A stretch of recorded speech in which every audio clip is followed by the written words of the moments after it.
and my goodness, we saw a killing.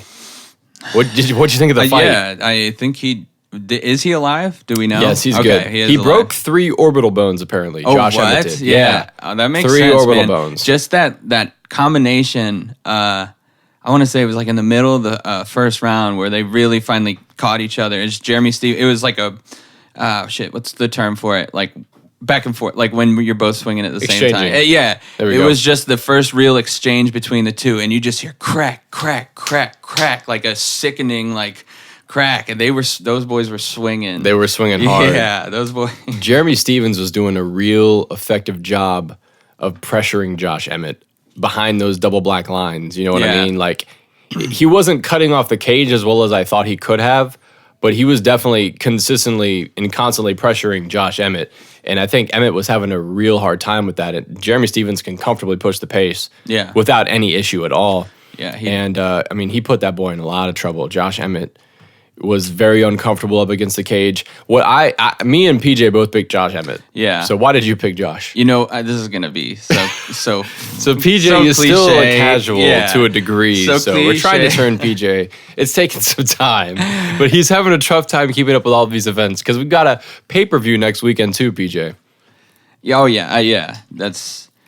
We've got a pay-per-view next weekend. Can you really do it? Sad. Are you going to be able to make it? Yeah, I'll be fine. All right, I'll cool. be fine. I'm actually, dude, I've learned so much just in the 4 weeks that we've been doing this. It's pretty awesome. It's intense. But no, like people are going to hate on this. I already know it. But you can't, hey, you know what? If you're about to hate on me, you can't say you haven't done this at one point.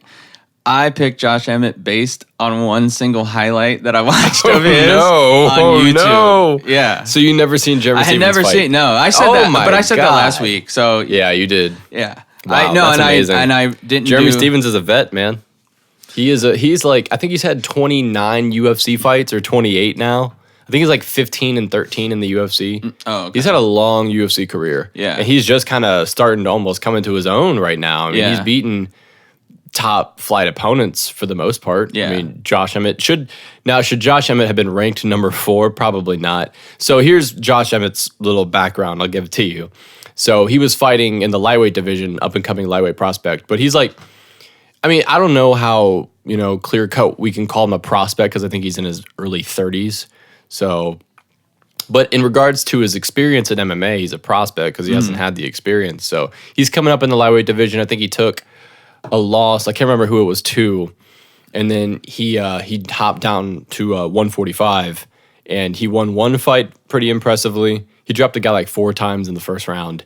And then the second fight, he knocked out Ricardo Lamas on late notice. Josh Emmett missed weight for that fight, but he knocked Ricardo Lamas out in the first round with a brutal left hook. That's the replay. That was the one you saw. That was it. Yeah, but that's what catapulted him to the number 4 ranking because Ricardo Lamas was ranked, I think, 4th or 5th at that time period, and Josh Emmett beat him, so he just kind of took his ranking. Yeah. So, should he have been ranked that high? Probably not, because that was his like really one significant win. Mm-hmm. But it was an impressive win. So for me, I thought Emmett was going to be able to get in and out, land the tighter, crisper punches, because that's what he was doing against Ricardo Lamas. Ricardo was kind of winging punches a little bit, though, so that's where he was faulting. But Jeremy Stevens had a tendency, he still does have a tendency to wing punches, throw him from the hip, throw these wild, loopy hooks. And ironically, the hook that he caught him with, which dropped him, was a longer hook, one of the more loopier hooks. And it's so interesting sometimes when you watch knockouts in slow motion replay, because when you're watching it live, the way the guy's head snaps back, it seems like it was a solid shot, square on the knuckles, that all his force went into it. But the punch that Jeremy Stevens knocked Emmett out with was like the one that dropped him. Yeah, the one that exactly. It like the one got that him dropped perfectly on the chin. Just it was right the here, placement. right on the very little corner of the chin, and but I guess like physically, like that is the prime point to cause the most, your head or your brain to hit your skull with the most velocity. You know what I mean? Like it's just that the one to really rattle your equilibrium. Yeah. Yep. And that's all it was. Like the little glancing. I think he honestly landed some harder punches in the first and earlier in the second round than the actual one that dropped him. But it was the perfect placement of it. Yeah. And Jeremy Stevens' ground and pound. Holy crap. Did you see that? Oh my, he was a savage. I mean, so here's what we can get into it a little bit more. We're just kind of, highlighting what Jeremy Stevens did well. And like, I think he did a great job of pressuring Josh Emmett, but he was also doing an awesome job of countering. I thought Emmett was going to be able to get in and out, land his punches, and set them up a little bit better than he did. But I think Jeremy Stevens' pressure really made him uncomfortable. So he pushed forward with those, combinations which weren't, super. I mean, he was quick, but he didn't set them up very well. And he landed here and there, but Stevens was doing a good job, moving his head out of the way of the punches and countering effectively after the combination stopped. So when he finished his combo and was trying to get out, he's dropping his hands, and at that point, that's when Jeremy Stevens is lighting him up. And eventually, he caught him with a counter, ironically the same exact way. He's pressuring Emmett up against the cage, not like physically pushing him up against the cage, but cutting off the cage. Not giving much room for Emmett to move, and he let Emmett come in with a combo. He missed. He threw a right hand that missed, and then came over the top with that wild left hook and dropped him. And then the ground and pound was vicious and controversial. So we can get into that right now. Actually. Yeah. I mean, is there anything else that you saw like in the stand up and throughout before the fight? Before it got to the point where Jeremy Stevens rocked Josh Emmett, is there anything that you saw that, stuck out to you? No, you said it all. I think if Emmett was going to win, it was going to be because he was coming in and getting out quick enough and not taking too much damage in between. And it wasn't happening like that. Well, the first round he was doing okay, but then the second round, what led to his inevitable knockdown was like what you said, like he just didn't have room. And he wasn't getting out just quick enough, and boom, that was it. So the knockdown. This is where it gets a little sketchy. So Jeremy Stevens, for one, Jeremy Stevens' ground and pound is ridiculous. It's terrifying. It's probably the most terrifying I've seen in MMA in a very long time. He probably has some of the most horrific ground and pound in a good way, like in a terrifying, scary way that we've honestly seen it. Especially in the featherweight division, but honestly, just in MMA in general. But some of the elbows that he landed when Josh Emmett was I think he was using an underhook to get up, or trying to for what he could, because his equilibrium was like done at this point. But he's trying to get up, and he's putting his head down. And at the point where he's putting his head down, Jeremy Stevens, not intentionally, but he's throwing elbows, and at least one of them landed to the back of the head. Right. That's not where it gets super controversial, though. Emmett eventually turns, he gets on all fours, and Jeremy Stevens throws an illegal knee. Now, did the knee land?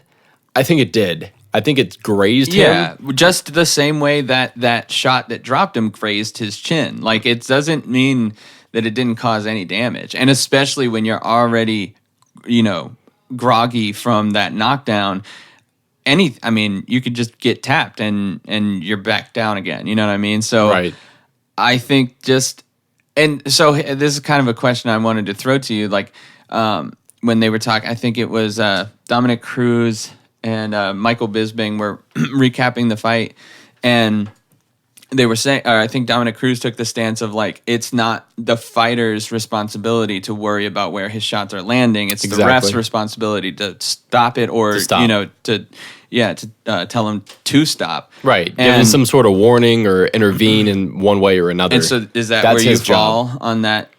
Well, for me, all right, this is how I view it.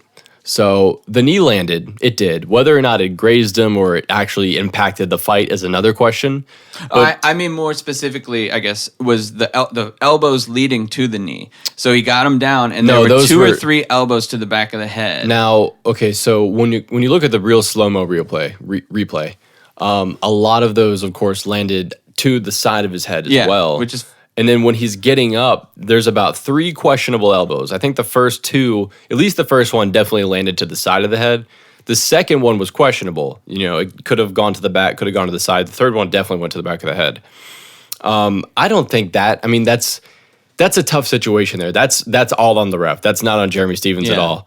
And because, even then, and Stephens is making an effort to hit him in the side of the head. It's not like he's blatantly swinging at the back of his head. So in that instance, I don't think it's intentional to the point where the referee has to intervene because, okay, it's one, maybe two questionable shots, but you can tell he's not purposefully going for that. Yeah. So then if you have an instance where the referee intervenes too, then you've got that controversy to deal with. It's Sure. Like, should he have stopped in? He should, Yeah. Josh Emmett was virtually done, and now you're giving him all this time to rest because he got hit with one or two shots in the back of the head, which didn't initially hurt him. Like the left hook, a perfectly legal shot, is what initially hurt Josh Emmett. And Jeremy Stephens at this point had probably landed at least close to 10, significant punches on the ground, and maybe 2 or 3 of them max, probably 2 or 1, honestly, really landed to the back of the head. Do you step in? Do you intervene? Or do you let that thing go on? So that's not up to Jeremy Stephens at all. That's fine with me. I see that point. And if you're a ref, they're in there to fight. Let them fight it out. You don't be the reason that a fight ends. Exactly. So, but then those happen. And then he's starting to get up. Then an illegal knee, which I think everybody, as soon as it happened, it was pretty obvious that at least he released it when it was illegal. I think his hand was coming up once the knee had launched. But, and then the question is like whether or not it connected. But once you see that as a ref, to me, once I've seen maybe 2 or 3 questionable knee or elbows, I let that slide. But then that questionable knee happens, then does that, your need to intervene increase just a little bit more at that point, and do you not at all? This is such a tough situation, and especially in this instance because you've got a situation where he clearly threw an illegal knee. Like there's no ifs, ands, or buts about it. He was on all fours. His knees and hands were both on the ground. In that instance, he threw an illegal knee for sure. The problem is though, the knee didn't land flushly, nor did it land in a way where it looked like it severely had an effect on Josh Emmett. He was already rocked. It didn't look like the knee made it any worse. And just like it barely, it would be different if that was like the shot that knocked him out for them to stop the fight. But or if that was the shot that initially hurt him. But that was the shot that if it landed, it barely did. And in my opinion, it didn't have an impact whether or not the fight was going to be stopped in the next minute or so or the next few seconds, which it obviously did, because the knee landed, but it didn't have a huge impact. So once again, Dan Miragliotta steps in, you've got a problem because then it's like, oh, well, it barely grazed him, and now you're letting you're letting a guy who's rocked get at least maybe 5 minutes or so to rest before the fight starts, or actually the fight would probably be stopped at that point because Emmett wouldn't be able to return, get back to form. He'd be out of it, because he was done. I mean, there was no there. He was done before those elbows, and he was also done before the illegal knee that kind of glanced off of him. But at that point, you stop the fight, and then you've got either a DQ or you've got a no contest, and then they're probably going to have a rematch. And in my opinion, that fight does not need a rematch at all. We clearly saw who was going to win. It was clear. Jeremy Stephens did get rocked in the first round, though. But I think at that, what did you see when Stephens got rocked in the first round? I mean, he recovered quickly, though. Yeah. He definitely took a shot, and he was definitely clearly rocked, but it wasn't in the same way that he was then rocked at the hands of Jeremy Stephens. That was a clear. It was on a different level. Right. So he wasn't in danger of losing. I think he handled it properly. Right. Yeah, and I think, too, what happened was Stephens was doing a great job of sitting back and countering Emmett initially, and he got a little aggressive, charged forward with that uppercut. And that was kind of the same uppercut that he knocked out Rafael dos Anjos with. But yeah, he threw that uppercut. He got a little too aggressive, and Josh Emmett took advantage of him there. But I don't think that fight was competitive enough. That was a very decisive finish. Whether or not the knees landed, whether or not the knee that landed had an effect, or the elbows landed had a super, significant impact on the fight. You had an instance where Jeremy Stephens rocked him with a left hook that was perfectly legal, and eventually finished him with ground and pound that was perfectly legal. So I don't think there's too much controversy, and that's on the referee. Now, I also heard a rumor, though, and I'm not sure if this is true or not. This is what Jeremy Stevens said. I think when Dan Miragliotta, either he misheard Dan Miragliotta or Dan Miragliotta, who was the referee, is having a problem with communicating this to the fighters, because apparently Jeremy Stevens got the notion that if a fighter was on both of his knees but had one hand lifted up, you could knee him in the face. And I think that's what he was trying to do. He was trying to lift up the hand and knee him in the face.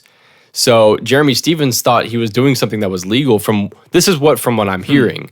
And if that's the case, you need to have a conversation with every referee, but especially Dan Miragliotta. Why is he explaining the rules in one way? And the thing is, all these commissions are picking up different rule sets. Yeah, like there's like the new unified rules that not every single state is picking up. Yeah. So it's either they're performing under the new and unified rules, or they're doing the old unified rules. So it's just like it's a mess. Yeah, it is an utter mess.